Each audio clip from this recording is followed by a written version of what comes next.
नमस्कार दोस्तों, मैं वैभव एक बार फिर से आप सबका का स्वागत करता हूं आपके अपने YouTube चैनल डियर प्रतीक क्लासेस में। आप सबका स्वागत है। जल्दी से सारे लोग आ जाइए, फिर आज के सेशन की हम लोग शुरुआत करेंगे।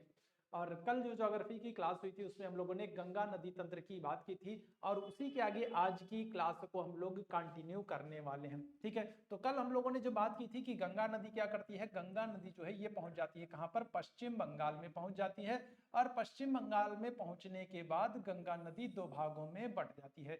एक हिस्सा इसका जो है वो क्या होता है, वो कलकत्ता से, ठीक है, जो एक हिस्सा होता है गंगा नदी का वो कलकत्ता से होते हुए सीधे कहाँ चला जाता है, वो चला जाता है बंगाल की खाड़ी में। ठीक है, कहां पर चला जाएगा, तो ये चला जाता है बंगाल की खाड़ी में। और ये जो कलकत्ता से होते हुए जो ये जो कलकत्ता से होते हुए जो गंगा नदी गुजर रही है, इस गंगा नदी को क्या नाम दिया जाता है, इस गंगा नदी को नाम दिया जाता है हुगली नदी। ठीक है, इस नदी को क्या करेंगे, हुगली नदी कहते हैं। अगर आपसे कभी भी पूछ लिया जाए कि कलकत्ता कौन सी नदी के किनारे है, तो कलकत्ता जो है ये आपका कौन सा, तो ये आपका हुगली नदी के किनारे बसा हुआ है। ठीक भाई बात। पश्चिम बंगाल में पहुंचने के बाद गंगा नदी दो भागों में बंट जाती है। एक कौन सा हिस्सा होता है, एक हिस्सा जो है इसका ये पश्चिम बंगाल कोलकाता से होते हुए सीधे बंगाल की खाड़ी में चला जाता है। और इस वाले हिस्से को, गंगा नदी के इस हिस्से को कहते हैं हुगली नदी। आपसे कभी भी पूछा जाए कलकत्ता कौन सी नदी के किनारे, हुगली नदी के किनारे। दूसरे वाले जो हिस्सा है इसको मैंने बताया था कि दूसरा वाला जो हिस्सा है ये चला जाएगा कहां पर, ये चला जाता है बांग्लादेश में। ठीक है, ये कहां पर चला जाएगा, तो दूसरा वाला जो गंगा, दूसरी वाली जो गंगा नदी है ये चली जाती है बांग्लादेश में। और इनको हम लोग क्या कहते हैं, इनको हम लोग कहते हैं पद्मा नदी। ठीक है, गंगा नदी जो बांग्लादेश में प्रवेश कर जाती है इसको हम लोग क्या कहते हैं, पद्मा नदी कहते हैं। ठीक है, जो गंगा नदी बांग्लादेश में प्रवेश कर जाती है उसको हम लोग क्या कहते हैं, पद्मा नदी कहते हैं। ठीक है, अब चलिए अब दूसरी कुछ बात करते हैं। दूसरी चीज हम लोग बात करते हैं कि तिब्बत में आपने सुना होगा, तिब्बत में एक ग्लेशियर है। ठीक है, तिब्बत में अगर हम लोग बात करेंगे तो एक ग्लेशियर है, इसका नाम क्या है, तो इसका नाम है चेमा युंग डुंग। ठीक है, क्या है, तो इसका नाम है चेमा युंग डुंग। ठीक है, अगर हम लोग बात करेंगे तो तिब्बत में एक ग्लेशियर है चेमा युंग डुंग, मानसरोवर झील के पास एक ग्लेशियर है चेमा युंग डुंग। इस ग्लेशियर से एक नदी निकलती है और इस नदी को यहाँ पर क्या कहते हैं, इस नदी को यहाँ पर कहते हैं सांगपो नदी। ठीक है, कौन सी नदी कहते हैं, तो यहाँ पर इस नदी को हम लोग कहते हैं सांगपो नदी। ठीक है, ध्यान रखिएगा कौन सी नदी कहेंगे, तो सांगपो नदी। तिब्बत में अगर हम लोग बात करते हैं, अगर हम लोग बात करते हैं तो तिब्बत में एक ग्लेशियर है, ग्लेशियर का नाम क्या है, ग्लेशियर का नाम है चेमा युंग डुंग। और यहां से एक नदी निकलती है, इस नदी को हम लोग क्या कहेंगे, इस नदी को हम लोग कहते हैं सांगपो नदी। ये नदी अरुणाचल प्रदेश से भारत में प्रवेश करती है। ठीक है, कहां से, तो अरुणाचल प्रदेश से भारत में ये नदी प्रवेश करेगी। और अरुणाचल प्रदेश में इस नदी को हम लोग क्या कहते हैं, इसको यहाँ पर कहेंगे दिहांग नदी। ठीक है, क्या करते हैं, तो इस नदी को, जब ये नदी अरुणाचल प्रदेश से भारत में प्रवेश करती है तब इस नदी को हम लोग क्या कहते हैं दिहांग नदी।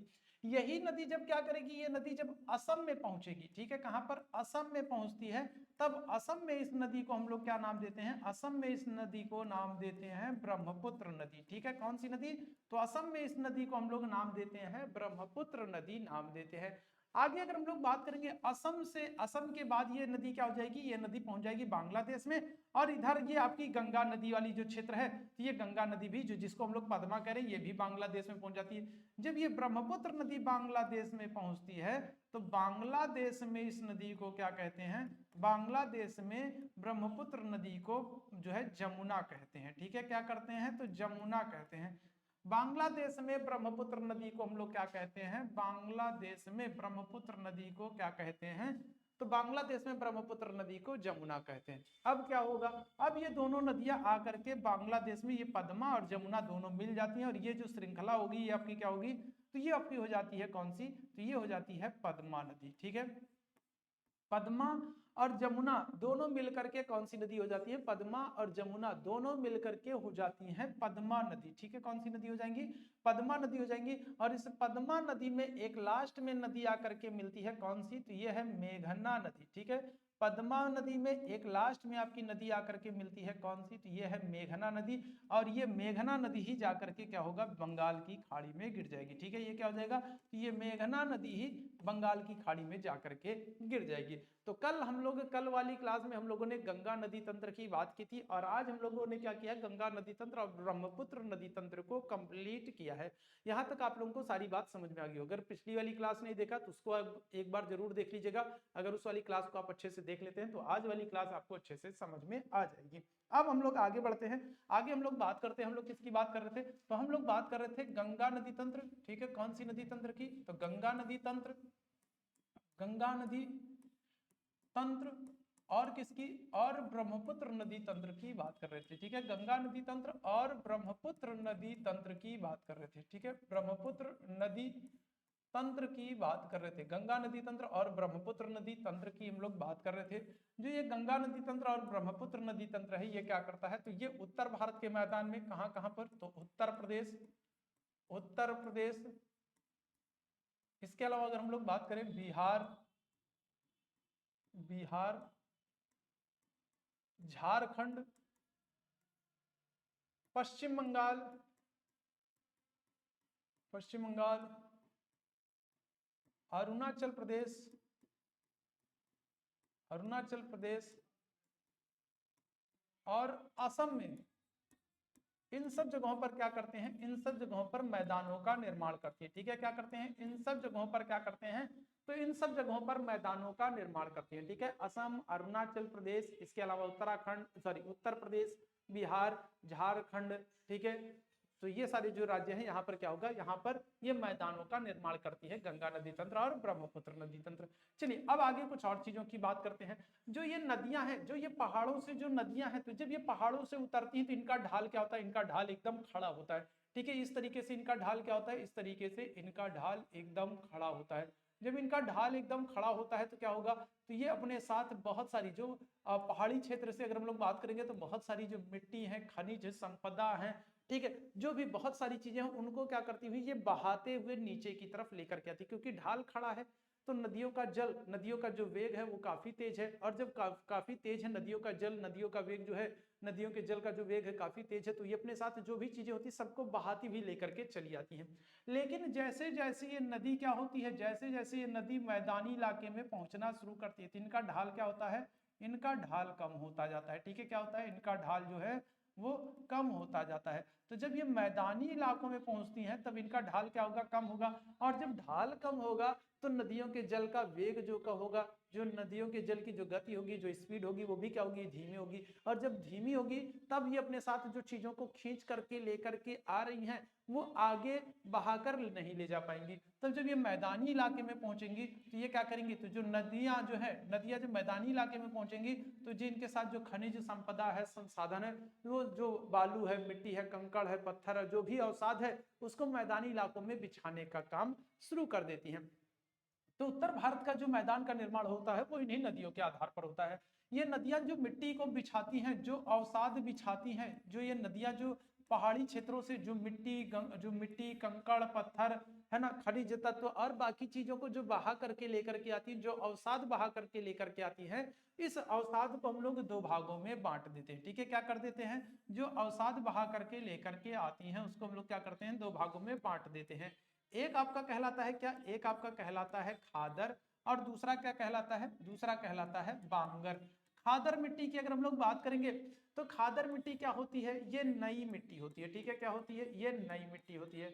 अगर ये नई मिट्टी है तो फिर इसमें क्या होगा, तो इसमें खनिज तत्व अधिक होंगे। इसमें क्या होगा, इसमें खनिज तत्व अधिक होंगे। ठीक है, क्या होगा, खनिज तत्व अधिक होंगे। खनिज तत्व अधिक होंगे तो क्या होगा, तो ये मिट्टी उपजाऊ अधिक होगी। ठीक है, क्या होगी, ये मिट्टी उपजाऊ अधिक होगी। और अगर हम लोग बात करेंगे खनिज तत्व ज्यादा हो रहे हैं, ठीक है, नई मिट्टी है, खनिज तत्व अधिक है, उपजाऊ अधिक है, तो फिर यहाँ पर क्या होगा, यहाँ पर देखिए अगर नई मिट्टी है तो इसका मतलब यह है कि इनका निर्माण जो है वो क्या हो रहा है, वो प्रतिवर्ष हो रहा है। इनका निर्माण क्या हो रहा है, इनका निर्माण प्रतिवर्ष हो रहा है। ठीक है, खादर क्या होती है, नई मिट्टी है, नई मिट्टी है तो खनिज तत्व क्या होंगे, ज्यादा होंगे, खनिज तत्व ज्यादा होंगे तो क्या होगा, अधिक उपजाऊ होगी।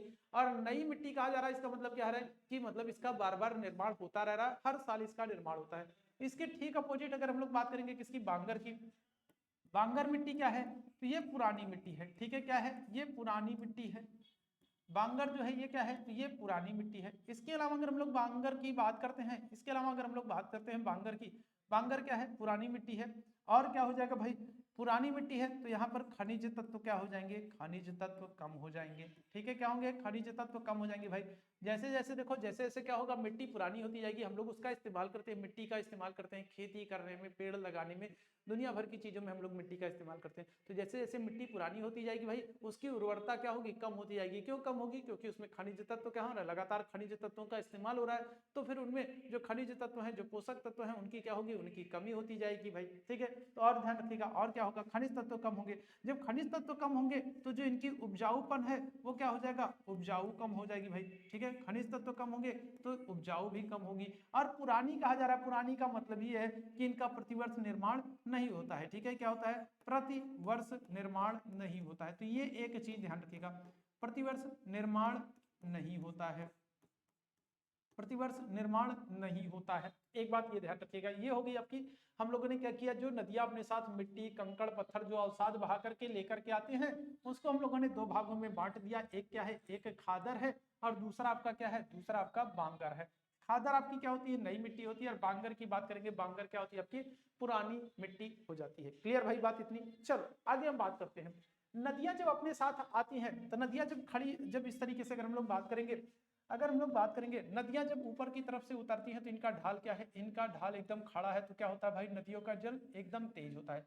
लेकिन जब ये मैदानी इलाके में पहुंचती है तो इनका ढाल क्या हो जाता है, एकदम कम हो जाता है। और ढाल कम होने के साथ साथ ही नदियों के जल में जो वेग होता है वो क्या हो जाता है, वो कम हो जाता है। जब मैदानी इलाके में पहुंचेंगी, वेग कम होगा, तो नदियां क्या हो जाएंगी, नदियां इस तरीके से आप देखोगे, इस तरीके से कई भागों में बट जाती हैं। तो जो नदियां ये कई सारी शाखाओं में बट जाती हैं, इसको हम लोग क्या कहते हैं, इसको हम लोग कहते हैं वितरिका। ठीक है, अगर आपसे पूछा जाए वितरिका क्या होता है, तो नदियां मैदानी इलाकों में जो कई सारी शाखाओं में बट जाती हैं, उसको कहते हैं वितरिका। आगे अगर हम लोग बात करेंगे तो आप देखोगे जो ये शाखाएं, ये क्या होगा, ये आगे जाकर के फिर मिल जाती हैं, फिर ये क्या हो जाएगा, फिर ये मुख्य नदी बन जाएंगी, आगे जाकर के इस तरीके से फिर मिल जाएंगी, ये आगे जाकर के फिर क्या होगा, फिर इस तरीके से मिल जाएंगी, और ये फिर नदी। तो यहाँ पर बीच में आपको क्या होगा, यहाँ पर आपको बीच में एक टापू जैसी स्थिति दिखती है। ठीक है, क्या होता है, तो यहाँ पर आपको कुछ रेत का टीला दिखता होगा, आप घाट वाट पर जाते होगे तो आप देखते होगे इस किनारे नदी बह रही है, उस किनारे नदी बीच बह रही है, और बीच में आपको रेत का एक टीला दिखाई पड़ रहा है, जहां पर आप घूमने जाते हो ना, नाव पर बैठ करके आप उस रेत के टीले पर जाते हो, घूमते फिरते हो, मौज मस्ती करते हो, और फिर वापस चले आते हो। तो जो बीच में आपको रेत का टीला दिखता है उसी की बात हो रही है। तो ये क्या है, ये वही रेत वाला टीला है। तो इस रेत के टीले को क्या कहते हैं, इसको कहते हैं नदीय द्वीप कहते हैं। ठीक है, इसको क्या कहते हैं, इसको कहते हैं नदीय द्वीप। द्वीप क्यों कहेंगे, द्वीप इसलिए कहेंगे क्योंकि चारों तरफ से जल से घिरा है, और क्योंकि इसका निर्माण नदी के द्वारा हो रहा है, इसलिए इसको क्या कहते हैं, इसको कहते हैं नदीय द्वीप कहते हैं। इसको क्या कहेंगे, नदीय द्वीप कहेंगे।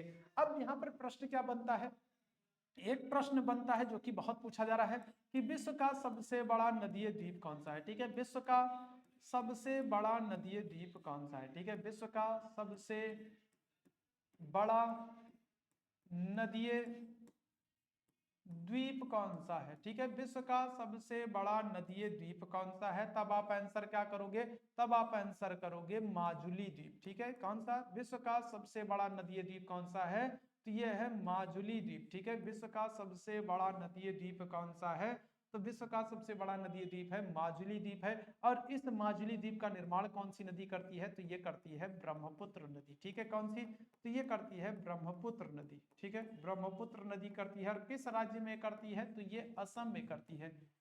ठीक है, तो ये असम में दुनिया के सबसे बड़े नदी द्वीप का निर्माण होता है। दुनिया का सबसे बड़ा नदी द्वीप कौन सा है, माजुली द्वीप है। कौन सी नदी निर्माण कर रही है, ब्रह्मपुत्र नदी। किस राज्य में, असम में। नदी द्वीप आपको समझ में आ गया, आपको बितरिका समझ में आ गया, आपको खादर बांगर समझ में आ गया। अब एक आखिरी चीज की बात कर लेते हैं हम लोग, एक और आखिरी चीज की बात कर लेते हैं। नदियां जब अपना जल अवसाद लेकर के आप एकदम मुहाने पर पहुंच जाती, मुहाने का मतलब क्या है, मुहाने का मतलब है कि जहां पर ये अपना जल गिराने वाली है। मुहाने का मतलब क्या है, मुहाने का मतलब है कि ये यहाँ जहां पर अपना जल गिराने वाली, जैसे इधर की नदियां बंगाल की खाड़ी में, और उधर की नदियों की बात करेंगे अरब सागर में अपना जल गिराती है। तो मुहाने का मतलब जहां पर ये अपना एकदम जल गिराने वाली है। ठीक है, तो नदियां जब अपने मुहाने पर पहुंचती हैं, तो मुहाने पर पहुंचने पर क्या होता है कि इनकी गति, मैंने आप लोगों को बताया कि गति क्या हो रही है, लगातार ऊपर से ऊपर तो उतर रही थी, तब तो तेज था, लेकिन जैसे जैसे मैदानी इलाके में पहुंच रही, इनकी गति क्या हो जाएगी, इनकी गति धीमी होती चली जाएगी। और ये जब लास्ट में एकदम पहुंच जाएंगे, एकदम अपनी अंतिम अवस्था में पहुंच जाती है, तब क्या होगा, तब देखो क्या होगा कि इनकी गति इतनी धीमी हो गई है कि ये क्या करती हैं, ये अवसाद को आगे बहाकर नहीं ले जा पाएंगी और ये क्या होगा, इस तरीके से कई भागों में बंट जाती हैं। तो यहाँ पर नदियों के मुहाने पर आपको क्या होगा, एक त्रिभुजाकार आकृति देखने को मिलेगा। ठीक है, क्या होगा, नदियों के मुहाने पर आपको क्या होगा, इस तरीके से एक त्रिभुजाकार आकृति देखने को मिलती है। ठीक है, तो इस त्रिभुजाकार आकृति को क्या कहते हैं, इस त्रिभुजाकार आकृति को कहते हैं डेल्टा। ठीक है, तो नदियां अपने मुहाने पर क्या करती हैं, डेल्टा का निर्माण करती हैं। नदियां अपने मुहाने पर क्या करती हैं, तो डेल्टा का निर्माण करती हैं। अब प्रश्न आपसे क्या बनता है, प्रश्न आपसे बनता है कि दुनिया का सबसे बड़ा डेल्टा कौन सा है। ठीक है, दुनिया का सबसे बड़ा डेल्टा कौन सा है, दुनिया का सबसे बड़ा डेल्टा कौन सा है, दुनिया का सबसे बड़ा डेल्टा कौन सा है। तो दुनिया का जो सबसे बड़ा डेल्टा है ये क्या हो जाएगा, ये हो जाएगा आपका सुंदरवन डेल्टा। ठीक है, कौन सा, तो सुंदरवन डेल्टा। दुनिया का सबसे बड़ा डेल्टा जो है ये कौन सा हो जाएगा, तो ये सुंदरवन डेल्टा हो जाएगा। और सुंदरवन डेल्टा की अगर हम लोग बात करें तो इसका निर्माण कहाँ पर होता है, तो इसका निर्माण पश्चिम बंगाल, पश्चिम बंगाल, मुख्य रूप से पश्चिम बंगाल और थोड़ा सा आप कह सकते हो बांग्लादेश वाला भी क्षेत्र। ठीक है, थोड़ा सा आप क्या कर सकते हो, थोड़ा सा आप बांग्लादेश वाला भी क्षेत्र कह सकते हो। बाकी मैक्सिमम जो हिस्सा है वो कहाँ पर है, वो पश्चिम बंगाल में है। तो सुंदरवन डेल्टा जो है ये पश्चिम बंगाल में है। कौन सी नदी इसका निर्माण करती है, तो इसका निर्माण करती है कौन सी, तो इसका निर्माण करती है कौन सी नदी, तो गंगा नदी करेगी। ठीक है, कौन सी नदी, तो गंगा नदी। कौन सी नदी, तो गंगा नदी जो है वो क्या करती है, वो इस सुंदरवन डेल्टा का निर्माण करती है। सुंदरवन डेल्टा जो है ये क्या हो जाएगा, ये विश्व का सबसे बड़ा डेल्टा है। क्लियर भाई इतनी बात, तो यहां तक आप लोगों को कोई समस्या नहीं होगी। हम लोगों ने कल गंगा नदी के बारे में कुछ चीजों को पढ़ा था, उसी के आगे हम लोगों ने आज कंटिन्यू किया है। ठीक है, अगर हम लोग बात करें पश्चिम बंगाल में पहुंच करके गंगा नदी दो भागों में बंट जा रही है। एक कलकत्ता से होते हुए सीधे बंगाल की खाड़ी में गिर जा रही है, इसको हम लोग कहते हैं हुगली नदी। दूसरी आपकी बांग्लादेश में प्रवेश कर जा रही है और जब बांग्लादेश में प्रवेश करती है तो इसको क्या कहते हैं, पद्मा नदी कहते हैं। इधर हम लोग बात करेंगे तिब्बत में एक आपका ग्लेशियर है चेमा युंगडुंग और यहाँ से एक नदी निकल रही है आपकी कौन सी, सांगपो नदी। तिब्बत में इस नदी को सांगपो कहते हैं। ये सांगपो नदी अरुणाचल प्रदेश से भारत में प्रवेश करती है। अरुणाचल प्रदेश में इसको क्या करेंगे, अरुणाचल प्रदेश में इसको कहते हैं कौन सी नदी, तो दिहांग नदी कहेंगे। अरुणाचल प्रदेश के बाद ये नदी असम में पहुंचती है। असम में इस नदी को क्या करेंगे, ब्रह्मपुत्र कहेंगे। इसके बाद क्या होगा, इसके बाद ये ब्रह्मपुत्र नदी जो है ये क्या होगा, ये पहुंच जाएगी बांग्लादेश में। बांग्लादेश में इसको जमुना नदी कहते हैं। और इधर आपकी ये बांग्लादेश में कौन सी, पद्मा है। पद्मा और जमुना मिल करके संयुक्त इनकी जो धारा होगी वो किस नाम से, वो पद्मा के नाम से नहीं जाएगी। किसके नाम से, तो वो पद्मा के नाम से जानी जाएगी। लास्ट में पद्मा नदी में एक और नदी आकर के मिलती है कौन सी, मेघना। और ये पद्मा और मेघना, ये पद्मा और ये जो मेघना है ये दोनों मिलकर के क्या हो जाती है, मेघना नदी हो जाती है। ठीक है, कौन सी नदी, तो ये आपकी हो जाएगी मेघना नदी हो जाएगी। ठीक है, कौन सी, तो मेघना नदी हो जाती है। और ये मेघना नदी क्या हो जाएगी, ये जाकर के आपके बंगाल की खाड़ी में गिर जाती है। ठीक है, तो ये मैंने आप लोगों को बताया। इसके बाद यहाँ पर मैंने आप लोगों को मिट्टी के प्रकार बताए। जो नदियां अपने साथ अवसाद, बालू, कंकड़, पत्थर जो भी बहा करके लेकर के आते हैं उनको हम लोग दो भागों में बांट देते हैं, खादर और बांगर। खादर आपकी नई मिट्टी, खनिज तत्व अधिक होंगे, अधिक उपजाऊ होगी, प्रतिवर्ष निर्माण होगी। बांगर की बात करेंगे, पुरानी मिट्टी है, खनिज तत्व कम हो, उपजाऊ कम है, प्रतिवर्ष इनका निर्माण भी नहीं होगा। आगे अगर हम लोग बात करेंगे क्या होगा, विश्व का सबसे नदीय द्वीप, मैंने आप लोगों को बताया नदीय द्वीप क्या होता है। तो विश्व का सबसे बड़ा नदीय द्वीप कौन सा है, माजुली द्वीप है। कौन सी नदी, ब्रह्मपुत्र नदी निर्माण करती है, कहां पर करेगी, असम में करेगी। ठीक है, आगे अगर हम लोग बात करें तो हम लोगों ने किसकी बात की, हम लोगों ने डेल्टा की भी बात की है। दुनिया का सबसे बड़ा डेल्टा सुंदरवन डेल्टा है। कौन सी नदी, तो गंगा नदी निर्माण करती है। मुख्य रूप से कहां पर, तो मुख्य रूप से पश्चिम बंगाल में फैला हुआ है। क्लियर भाई बात, तो ये हम लोगों ने भौतिक स्वरूप, दूसरा भौतिक स्वरूप, हम लोगों ने पहली वाली क्लास में हम लोगों ने हिमालय का पर्वतीय क्षेत्र देखा।